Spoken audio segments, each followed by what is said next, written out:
Halo guys, kembali lagi di channel kami di Siddhartha. Apa kabar? Semoga kalian semua dalam keadaan sehat ya, yang menonton ini gitu. Dan semoga apa yang saya sharingkan ini bisa memberikan hiburan buat teman-teman. Nah, video kali ini saya pengen cerita tentang kenapa sih banyak orang yang bilang bahwa mencari jam tangan Rolex di authorized dealer, di penjual Rolex yang apa namanya official gitu ya, itu susah untuk mendapatkan model-model tertentu. Nah, saya pengen cerita dari mungkin beberapa tahun lalu tentang pengalaman saya sendiri juga sempet ke toko Rolex itu seperti apa gitu. Oke, saya langsung mulai ya teman-teman. Eh Sebenarnya yang saya pengen ceritain bukan cuma pengalaman saya, tapi adalah pengalaman temen saya juga yang pernah membeli Rolex di authorized dealer. Saya start dari kurang lebih tahun 2016 atau 15. Teman saya pernah cerita, waktu itu ketika dia ke Hong Kong ya, itu satu toko di Hong Kong itu dia mempunyai satu, bukan satu, beberapa model, sport model. Sebenarnya pada saat itu pun, sekitar tahun 2015-16 pun, barang sport model itu bukan merupakan barang yang selalu ada. Nah, pengalaman teman saya waktu itu ke Hong Kong itu, dia sedang mencari jam tangan Deep Sea Blue James Cameron ya. Nah, eh, ketika dia ngobrol sama si penjual ini menawarkan jam tangan Batman GMT Master 2. Waktu itu Batman itu lagi tren-trennya sih, lagi terkenal-terkenalnya. Kalau sekarang mungkin Batgirl ya, walaupun Pepsi sekarang harga lebih bagus ya secara market price-nya gitu, di luar dari harga retail kan. Kalau retail pasti lebih murah lah, harganya sama, tapi ketika sudah dibeli, harga market price di secondary marketnya itu Pepsi itu lebih bagus ya. Jadi kalau Batgirl yang seperti ini nanti saya kasih lihat jenis jam tangannya. Kalau Pepsi yang biru merah. Nah, biru merah si Pepsi ini yang sekarang yang terbaru ini kan dari stainless steel Jubilee bracelet ya. Itu sekarang harganya lebih tinggi daripada Batgirl. Nah, sebelum Batgirl itu ada jam tangan Batman, kurang lebih yang seperti ini. Nah, si Batman itu ditawarin kepada klien ya, teman saya ya, yang sedang mencari. Cuman pada saat itu lagi tren jam tangan besar, seperti Panerai gitu. Jadi teman saya ini nanya sama si penjualnya bahwa apakah dia menjual jam tangan Deep Sea Cameron, James Cameron. Nah, nggak ada di display jamnya. Si penjualnya bilang gini, kalau saya punya barangnya, kamu mau beli langsung nggak gitu. Jadi waktu saya range tahunnya kurang lebih ya teman-teman sekitar 2015-16 ya. Eh, Pada saat itu pun si sport model itu udah nggak ada di display gitu, walaupun seharusnya nyari sport model lebih mudah pada tahun itu daripada jauh lah daripada tahun sekarang. Lalu teman saya bilang gini, saya sekarang nggak bawa uangnya, saya mau ambil di hotel uangnya. Kalau saya ambil, saya kumpulkan, saya bisa beli jam tangannya. Kira-kira kamu punya barangnya? Iya ada, saya punya barangnya, kata si penjual. Jadi dia sumputin sengaja di dalam lemari safety box dia ya, jadi mungkin lemari besi lah. Nah, singkat cerita teman saya langsung ambil uangnya, misalnya sejumlah sekian, dan pada saat itu juga ketika dihitung uangnya pas, dia baru mengeluarkan jam tangan si Deep Sea Blue itu. Jam tangannya seperti ini, teman-teman.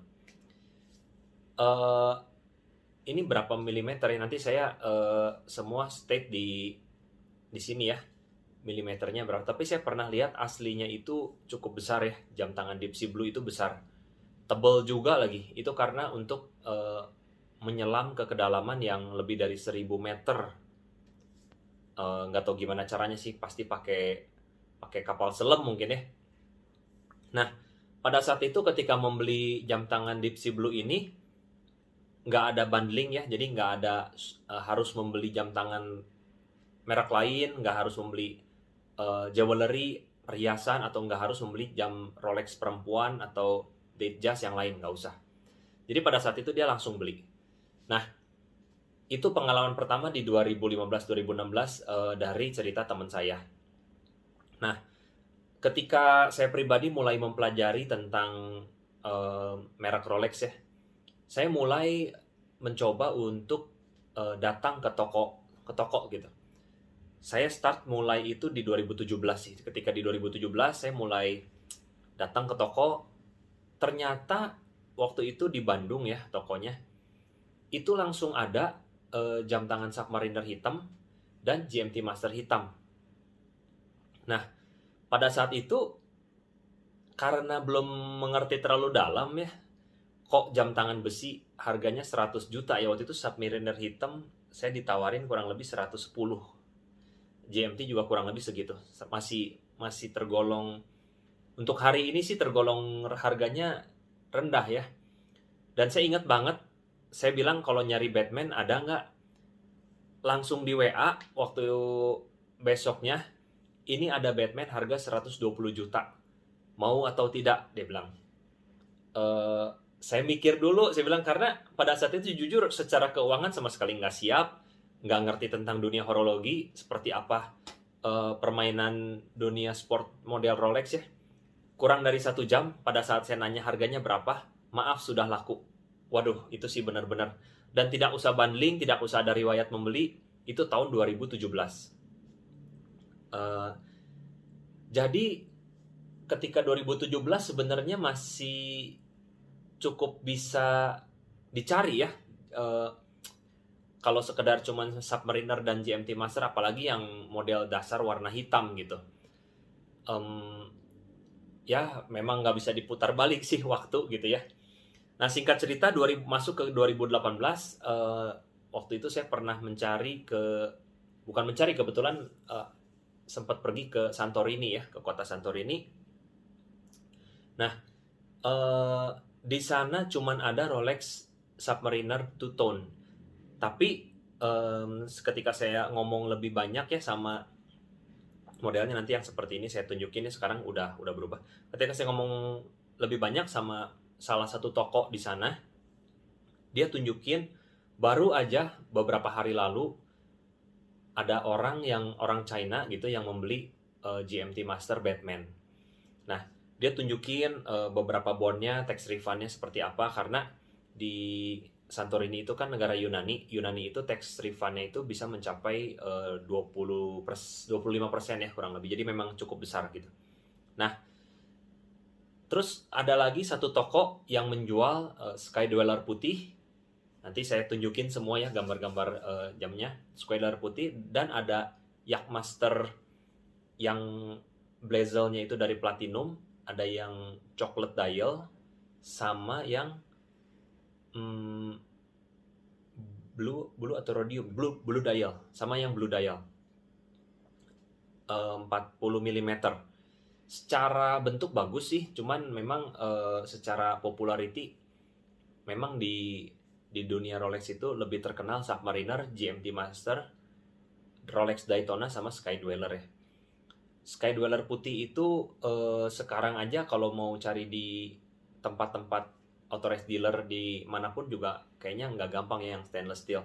Waktu itu kebetulan ada yang nanya tentang teman-teman saya gitu, kalau ada yang warna biru mau. Wah, ternyata warna biru salah satu yang paling sulit gitu.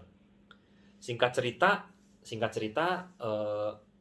pulang dari sana beberapa bulan berikutnya, di bulan Agustus, ternyata saya dapat telepon dari salah satu authorized dealer di kota Bandung ya. Nah, akhirnya dia nelfon, ini ada Submariner hitam date, mau nggak?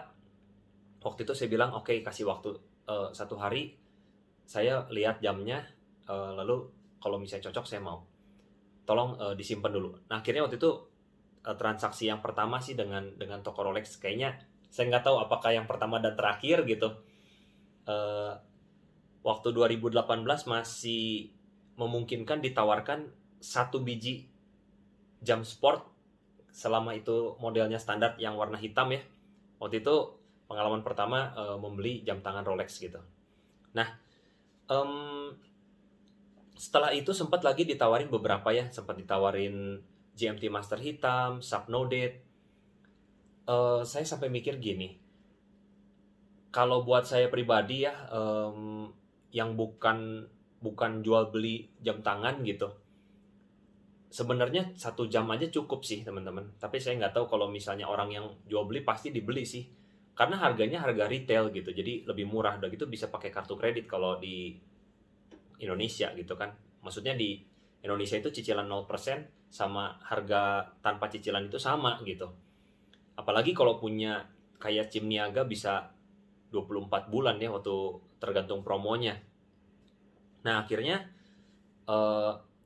ya pada saat penawaran-penawaran berikutnya yang nggak diambil, karena ya kan tujuannya bukan untuk jual beli, saya juga untuk menyimpan ya. Nah, masuk sampai kategori ditawarkan Rolex Deep Sea Dweller yang merah red, yang anniversary, kurang lebih jamnya seperti ini. Nah, tapi waktu itu dia bilang nggak bisa pakai nama saya gitu, karena ini sebenarnya ada titipan dari orang lain yang batal transaksi gitu. Dan waktu itu udah ditawarin mulai bundling. Nah singkat cerita teman-teman, sampai hari ini udah nggak pernah ada penawaran sih, karena hari ini Rolex juga makin hot ya si model-modelnya. Orang-orang pun sudah tahu market price Rolex seperti apa, dan yang pasti harganya pun udah semakin meroket juga nih ya. Sedikit banyak itu pengalaman yang pernah saya alamin ya, dan yang teman saya pernah alamin ketika mau membeli jam sport Rolex gitu. Memang ternyata sport Rolex itu salah satu keunggulannya ketika mau dijual itu memang sangat mudah sih. Yang menerima toko-toko second itu banyak banget sih. Walaupun kalau misalnya buat saya pribadi, saya nggak kalau dapat model tertentu nggak niat untuk dijual sih, karena kita tahu banget bahwa mata uang sekarang kan, kondisi lagi pandemi, dunia sedang mencetak banyak uang, otomatis mata uang turun. Nah barang-barang seperti kayak emas, seperti jam tangan pun sekarang bisa dibilang salah satu komoditi ya yang bisa hold the value gitu untuk merek tertentu dan jenis tertentu. Nah Rolex Sports model ini salah satu yang bisa dibilang seperti megang seperti megang uang lah, tapi harganya bisa naik gitu. Jadi salah satu converter dalam bentuk barang yang bernilainya sama seperti uang gitu. Anda beli itu nggak rugi. Nah terakhir ketika 2020 September kan keluar tuh Rolex Submariner yang baru tuh, yang 41 mm. Sempat nanya ke toko, wah dia bilang makin susah nih. Kalau misalnya sekarang pengen dapat panggilan harus punya histori beli yang cukup banyak, harus beli dulu dengan harga yang jam-jam yang bukan populer dengan harga yang besar, minimal di atas 500 juta gitu untuk mendapatkan status VIP dan lain-lain. Baru pelan-pelan bisa mendapatkan panggilan untuk sport model gitu. Nah itu perjalanan untuk mendapatkan sport model sekarang di authorized dealer itu seperti itu. Nah menurut teman-teman bagaimana? Apakah worth it nggak kira-kira beli di authorized dealer? Karena kalau orang baru sekarang mau masuk, termasuk yang udah pernah beli ya dulu, hanya beli 1 atau 2 sport model itu susah gitu untuk mendapatkan lagi gitu. Kecuali mereka-mereka yang memang sudah regular beli. Saya yakin seperti pebisnis besar sekali ya, terutama di kota-kota ibu kota gitu. Atau mungkin orang-orang kalangan atas lah, entah itu di pemerintahan atau di mana, yang memang mungkin secara uang pun jauh lah melebihi orang rata-rata gitu. Mereka pasti lebih punya akses yang lebih VIP gitu. Jadi regular beli, mereka juga mendapatkan panggilan yang lebih bagus dan lebih banyak gitu. Dan bahkan ternyata Patek Philippe dan Audemars Piguet pun model-model tertentu seperti itu, nggak bisa langsung nyari modelnya seperti yang kita pengen. Misalnya ini yang terkenal kita mau beli, nggak bisa gitu. Nah, eh, itu sih teman-teman pengalaman saya, dan teman-teman kalau punya pengalaman tertentu, teman-teman boleh cerita di komen gitu ya. Singkat cerita, di akhir dari video ini, menurut teman-teman apakah layak, sepadan nggak kira-kira membeli jam tangan di authorized dealer dengan membangun reputasi yang kita punya historical membeli yang banyak, atau mulai dari sekarang kita membeli jam tangan yang belum tentu kita mau, harganya pun belum tentu murah juga, mahal gitu. Bisa start dari 500 juta membeli barang yang nggak kita mau gitu ya. Baru kita mendapat panggilan untuk jam yang kita mau, atau menurut teman-teman lebih baik beli di secondary market. Menurut teman-teman bagaimana? Karena di secondary market itu banyak sih yang menjual sport model ataupun model-model yang hot ya, entah itu Patek Philippe, Audemars Piguet atau Rolex gitu. Banyak gitu yang menjual. Cuman memang yang perlu diperhatikan, yang pasti teman-teman harus tahu reputable dealer itu memang sudah terkenal gitu. Jadi si secondary market itu sudah terkenal dengan dia punya integritas, menjual keaslian, jam yang asli gitu, dan menjual dengan kualitas yang bagus. Dan ternyata banyak kok yang toko-toko yang bagus, tapi banyak juga toko-toko yang kacau. Jadi teman-teman juga harus hati-hati. Nah teman-teman, menurut teman-teman bagaimana? Baiknya kita ngambil di mana gitu?